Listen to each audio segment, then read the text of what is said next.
Hey guys, I'm Piz Ravenstone and you're here because I'm about to do a light work kind of reading. It's kind of like I did the shadow work one and I was drawn to do one with the kind of light work decks that I have. So what comes out is I don't know because I'm intuitive and we're just going to see how this flows. I've just pulled 3 cards and I'll be using a second deck to pull a couple of more if we get it done in time. So we start off with protection, call back your power, cutting cords, soul retrieval. Now how this sort of filters through for me, it's kind of as though you've done all the spring cleaning, so however that looks in your terms of your shadow work that you may have been going through right now, bringing all these insecurities and going through the work, trying to get yourself into that healing of old wounds and all such and such.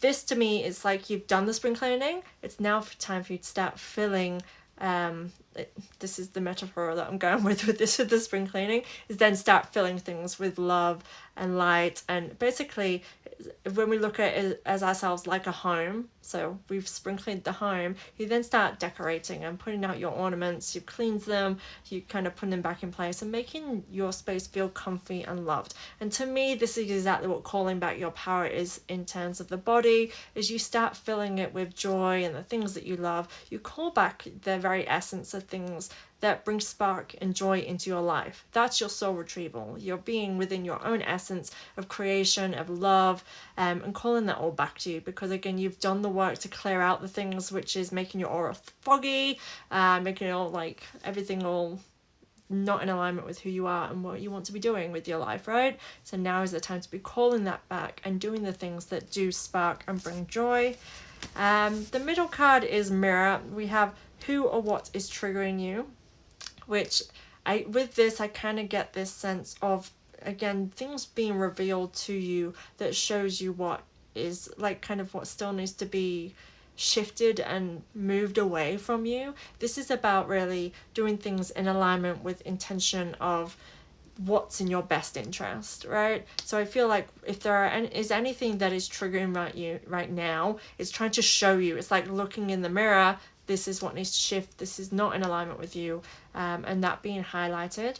In the position where this is, I would say that this is definitely present energy that you're working with, and with it coming again after being you're being told to call back your energy and doing things that you love. It's about just making sure that other things are not interfering with that and getting in the way. So if anything does trigger you, it's a reminder, again, an emphasis on what needs to shift and stay away.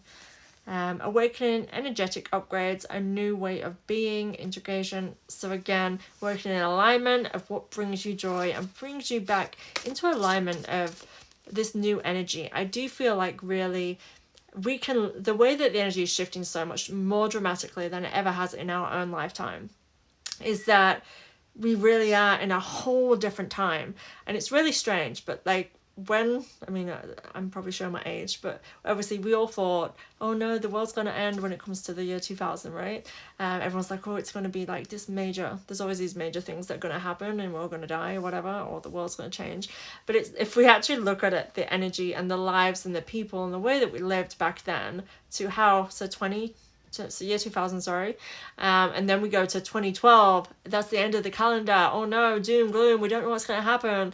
But if we actually look at the space between year 2000 and year 2012, that was this major shift of changing of perspectives that we then come into 2012 to 2020, right? This big change of like where if we look back on how we viewed the world, on the way that we were living day to day, it was completely different. Like you can't live the way that you lived then now. Like it's crazy, but it's all positive. It's really good. And so I feel like even on a yearly basis, a daily basis, we have to live in the energy that we are in now, because it's shifting and changing in such a way that we as humans kind of paving the way for change worldwide, universal. It's a collective energy that we are all going through new beginnings and changing the way that that we all interact with each other and the world. Even the network of being able to have access to each other worldwide rather than just in our immediate vicinity. If you go back to year 2000, that was not happening. We're only just starting to use MSN and stuff, right? So working the energy that you're in now, in this new beginning, to again be in alignment with who you are, and not looking back on what was. I definitely feel this is calling back and finding your space in the energy that you are in now. So this other deck, I've never used this deck actually for readings. It's quite interesting. We have Empathic Starseed. Energetic sovereignty, absorbing what's not yours. So again, I'd like to remind you to ensure that if anything is triggering you, it's potentially that it's not your energy, and just be aware of that. There is a mirror in this. It's very much the same. This is, I think, what brought me back to that, what is being triggered, because there's a mirror in this too. And so yeah, ensuring what is yours and what is just reflecting onto you is really essential during this time. You may be quite sensitive. When we go through an awakening, specifically a spiritual awakening, which is a mass things going on, again, changing energies, big astrological stuff's happening, it can make us very heightened and sensitive to everything, which again can allow you to let in, I mean, you're starting to open up, right? Be vulnerable, which kind of, initially, we are like a body of water, and everything is filtering into us, and we're allowing all that negative in, and we feel like that's just us absorbing information. We're just taking everything, but that's not how we're meant to be. We're not meant to be open bodies of water. We're more meant to be like a river. Things flow through us, and filter through, and what stays in the water is what is healthy, right? We have the nutrition for the plant life and the fishes and all that's all running through. That's the good stuff that stays. What doesn't stay is the logs that are on the top of the water. That will flow through much faster and go. And other people's opinions, other people's energy, that is just logs on the water. Yes, it's going to hit you. Yes, it's going to travel through you, and you're going to feel that emotion, but just letting it filter and go through, rather than allowing it to impact you. So realizing that, again, you potentially are feeling and are letting a lot in and feeling emotional with it, and that's okay. But let it flow, feel it, and move forward with that. The next one we have is the Seven Star Sisters, Birth and Creations, Tapestry of Life and Expression. Definitely coming into a new way of being. I feel like it's like a time of finding yourself, actually. And this feels really like, I don't know, like really lovely, really like warm. This is why I feel like it's like you really coming into your own. And I think potentially, like, maybe you've not allowed yourself to fully embrace things that you love, or have always kind of had excuses of why not to do something that you enjoy or love, or even felt ashamed of something. Like, it's like, for example, I'll use reading because I'm doing a lot of reading, but it's kind of as though, like, maybe thinking like getting lost in another world, you feel like you're not being present, and even though you really enjoy reading and getting lost in another world and having that time to yourself, it feels selfish because it's time consuming, or it takes you away from things that maybe XYZ has thought it's important. But maybe to you, what is essential for your soul is to get lost in a world and allow your mind to drift into imagination so that you are in your creative juices.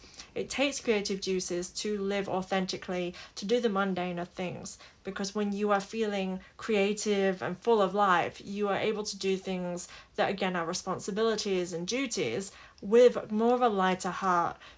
Like for me, definitely, because I've always been someone with my head in the clouds kind of energy, right, as a child and teenager and things. As an adult, I really struggle with the day-to-day things of that not getting me into burnout when I take on those responsibilities. But what helps me is to escape to the world, listen to an audiobook, or going into my own imagination, like thinking, I know it sounds crazy, but literally doing anything with my mind creatively while doing, like, washing the dishes, while vacuuming, having an audiobook where I'm able to escape the literal reality of the torture that I'm living with while I'm having to vacuum the house.